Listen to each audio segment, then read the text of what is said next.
with a very unique sound and really honest storytelling of just experiences that she's had in life.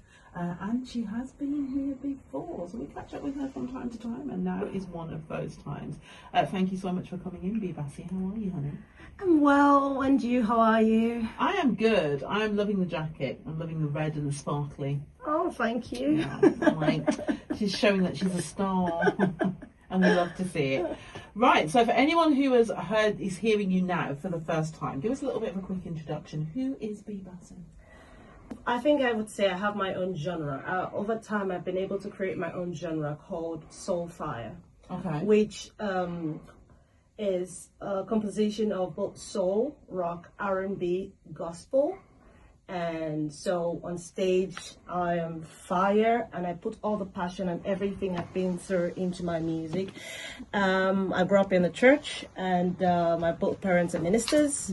I've been through a lot in life. I have a child. I have a master's degree. Yeah. And I was once the fourth runner-up in Nigerian Idols. And so basically, I just think I'm just a simple, chilled out person who loves her arts and loves to meet people. So what first got you into music? Because, I mean, you said there that, you know, you come from a religious background in terms of your parents. Is that where the music started for you? But at what point did that turn from, actually, you know, I'm doing a little bit of music to, I really want to take this seriously, this is my career?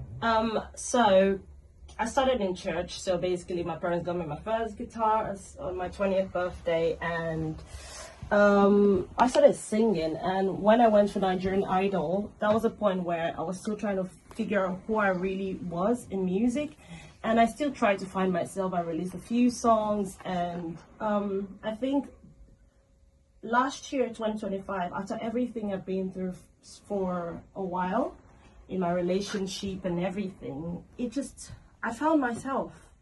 Honestly, when you've been in that dark place and you couldn't really know who you were or who you are, and then you come out, you just find this new person. And this is a point in my life where I have wonderful people around me, you know, pushing and making sure that it works out. And this is a point where I've realized that this is really what I want to do, and it pays too.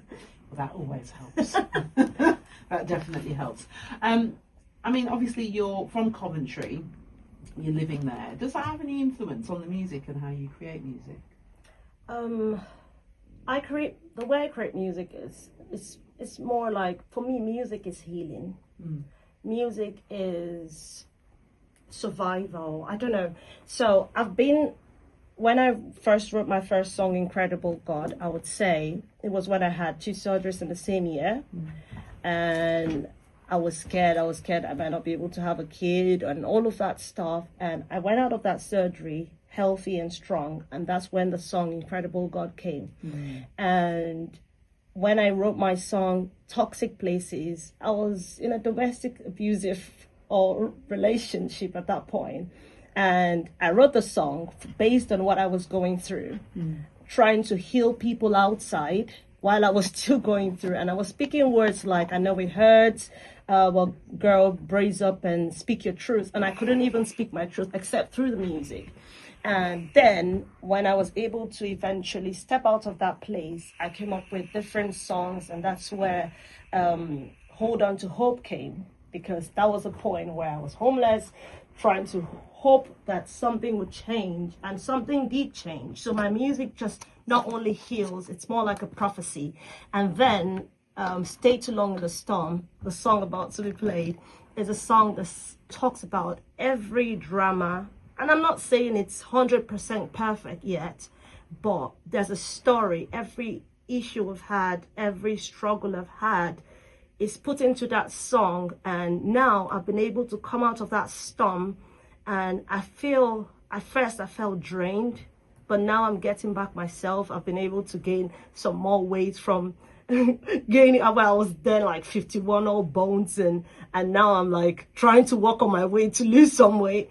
And I'm more in a happy place. My child is happy, my family is happy. And so it's supposed to heal people, and I sing the songs at different events and people say, yo, you spoke to me, and that's the most important thing for me. Yeah, I love that. Thank you so much. So speaking about singing songs at different events, what future performances have you got coming up? Where can we hear you?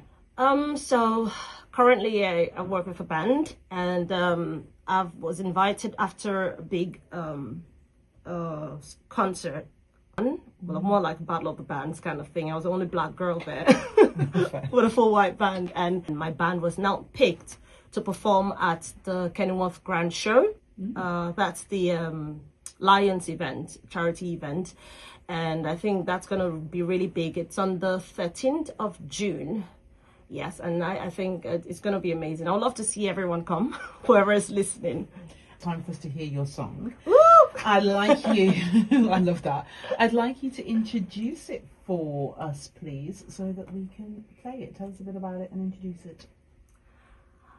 This is just talking about where I've come from, through past relationships and my healing journey through it. And it's a song that I said to myself, it needs to come out. People need to hear my story.